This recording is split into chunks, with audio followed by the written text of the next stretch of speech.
ప్రియమైన సహోదరులారా, సోదరిమణులారా, రంజాన్ నెలలో ఎవరైతే ఉపవాసం ఉంటారో, నమాజులు చదువుతారో, తరావీ చదువుతారో, అలాగనే విద్యుదానం చెల్లిస్తారో, జకాత్ ఇస్తారో, దాన ధర్మాలు ఇస్తారో, అన్ని పాపాన్ని క్షమిస్తాడు అల్లాహ్ తబారక్ తఆలా. చివరికి ఎవరైనా షిర్క్ విగ్రహారాధన చేసుంటే, వేరే వాళ్ళని పూజించుంటే క్షమాపణ అడిగితే అల్లాహ్ తబారక్ తఆలా అది కూడా క్షమిస్తాడు.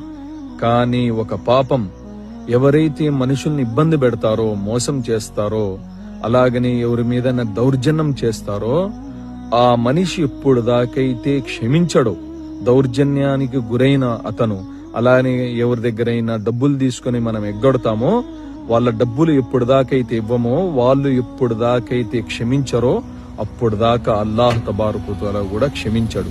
అందుకని ఫస్ట్ మనుషుల యొక్క హక్కులు పూర్తి చేయాలి. జజాకుముల్లాహు ఖైర్ అహ్సనల్ జజా. బారకల్లాహు ఫీకుమ్.